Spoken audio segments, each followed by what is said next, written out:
नमस्कार दोस्तों, आज के इस कंप्यूटर के दौर में हमारे दिमाग में हर वक्त इंस्टाग्राम, व्हाट्सएप और गेम जैसी चीज़ों से भरा रहता है। इस वजह से ध्यान भटकना हर स्टूडेंट के लिए एक बड़ी चुनौती बन गई है। लेकिन क्या हमने कभी सोचा है कि कुछ स्टूडेंट कम समय में ही ज़्यादा सफलता हासिल कैसे कर लेते हैं, जबकि कई स्टूडेंट घंटों पढ़ने के बावजूद अच्छे रिजल्ट नहीं ला पाते। असल में इन सब के बीच में क्या फ़र्क होता है? वो होता है दोस्त फोकस और डिस्ट्रैक्शन का। अगर आपका ध्यान हर थोड़ी देर में भटकता रहता तो दोस्त ये कहानी आपकी सफलता के लिए किसी वरदान से कम नहीं हो सकती है। तो इस कहानी को आप पूरा ज़रूर देखिए। आज की यह कहानी दीपक की है, जो एक साधारण परिवार से जो पढ़ाई करके लाइफ में कुछ करना चाहता था और अपने माता पिता के सपनों को साकार करना चाहता था। लेकिन वो ध्यान भटकने की समस्या से जूझ रहा था। जब भी वो पढ़ाई करने बैठता, कभी मोबाइल में इंस्टाग्राम खोल लेता तो कभी व्हाट्सएप पर अपने दोस्तों का मैसेज देखने लग जाता, और यहाँ तक कि कभी कभी वो बिना किसी वजह के उठकर इधर उधर चल जाता। और दिन पर दिन बीतते जा रहे और एग्ज़ाम भी करीब आ गई, लेकिन उसका कोई भी काम ढंग से पूरा नहीं हो पा रहा था। वो हमेशा सोचता, काश मेरा ध्यान भी एक जगह टिक पाता, जिससे मैं ये एग्ज़ाम अच्छे नंबरों से पास करके एक सक्सेसफुल हो जाऊं। कुल मिलाकर उसका ध्यान पढ़ाई में बिल्कुल भी नहीं लग रहा था, जिससे उसे कुछ समझ में नहीं आ रहा था कि अब वो करे तो क्या करे। आखिर इस समस्या का समाधान क्या हो सकता है? एक दिन लाइब्रेरी में बैठकर जब दीपक अपने फ़ोन में उलझा हुआ था, तभी उसके पास बैठा एक बुजुर्ग प्रोफेसर मुस्कुराते हुए बोले, बेटा तुम यहाँ पढ़ने आए हो या फिर मोबाइल चलाने? दीपक थोड़ा झेप गया और बोला, सर मैं पढ़ने की कोशिश तो करता हूँ, लेकिन ध्यान टिक नहीं पाता।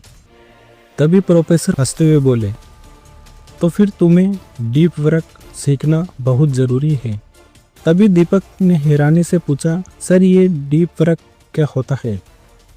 तभी बुजुर्ग प्रोफेसर ने बताया, हाँ एक ऐसी तकनीकी जिससे तुम बिना किसी डिस्ट्रैक्शन के पूरी एकाग्रता के साथ काम कर सकते हो।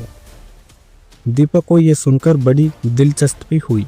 उसने प्रोफेसर से इस बारे में और पूछा, तो प्रोफेसर ने उसे डीप वर्क के 4 स्टेप बताए, जिसमें सबसे पहले डिस्ट्रैक्शन हटाओ। प्रोफेसर बोले, अगर तुम्हें सच में ध्यान लगाना है, पहले उन चीज़ों को हटाओ जो तुम्हारा ध्यान सबसे ज़्यादा भटकाती है, जिसमें सबसे ज़्यादा है मोबाइल। इसलिए आप जब भी पढ़ने बैठो, सबसे पहले मोबाइल को साइलेंट मोड पर डालो और साथ में नोटिफिकेशन भी बंद करो, जिससे आप बार बार डिस्टर्ब नहीं होगे। और हमेशा कोशिश करो किसी एक शांत जगह पर बैठो, जहाँ पर किसी प्रकार का कोई शोर शराबा ना हो। दीपक ने अगले ही दिन से अपना मोबाइल साइलेंट कर दिया और पढ़ाई के लिए अलग कमरे में बैठने लग गया। स्टेप नंबर 2, टाइम ब्लॉकिंग करो। हर दिन एक तय समय पर काम करने की आदत डालो। प्रोफेसर ने बताया, पोमोडोरो तकनीक अपनाओ, जिससे पहले 50 मिनट फोकस में रहकर पढ़ो, फिर 10 मिनट का ब्रेक लो, जिससे आपके दिमाग को कुछ आराम मिल जाए। दीपक ने इसे ट्राई किया और पाया कि जब वो तय समय में सिर्फ पढ़ाई करता तो उसका ध्यान ज़्यादा देर तक टिक पाता। स्टेप नंबर 3, दिमाग को ट्रेन करो। ध्यान एक मसल की तरह है, जितना ज़्यादा ट्रेन करोगे उतना ज़्यादा मजबूत होगा।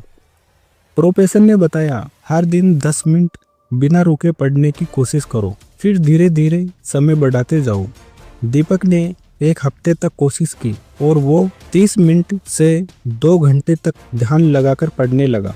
स्टेप नंबर 4, फॉलो स्टेट में जाओ। फॉलो स्टेट वो स्थिति होती है जब तुम्हारा दिमाग पूरी तरह से काम में डूब जाता है और तुम बाकी चीज़ों को भूल जाते हो। दीपक को अब पढ़ाई में मज़ा आने लगा। अब उसे समय का पता ही नहीं चलता और वो घंटों बिना ध्यान भटके पढ़ने लगा। 1 महीने बाद दीपक को एहसास हुआ कि उसकी प्रोडक्टिविटी 2 गुनी हो गई है। जो चीज़ें पहले उसे 5 घंटे में करनी पड़ती थी, वो अब सिर्फ 2 घंटे में ख़त्म कर लेता। उसकी पढ़ाई बेहतर हो गई और एग्जाम भी आ गए। उसने एग्जाम में अच्छे नंबरों से टॉप किया। अब उसे खुद पर ज्यादा कॉन्फिडेंस महसूस होने लगा। अगर तुम भी दीपक की तरह ध्यान भटकने की समस्या से जूझ रही हो तो डीप वर्क को अपनाओ और अपनी लाइफ बदल लो। इन 4 स्टेप को फॉलो करके मोबाइल और नोटिफिकेशन को दूर रखो, टाइम ब्लॉगिंग से पढ़ाई या काम करो, दिमाग को धीरे धीरे फोकस के लिए ट्रेंड करो, फॉलो स्टेट में जाने की कोशिश करो। तो दोस्तों, ये थे 4 डीप वर्क के स्टेप। अगर आप भी अपने फोकस को बढ़ाना चाहते हो और बिना किसी डिस्ट्रैक्शन के अपना बेस्ट वर्क करना चाहते हो तो डीप वर्क को अपनाइए। हमारे जीवन में छोटी छोटी आदतें बड़े बदलाव ला सकती है।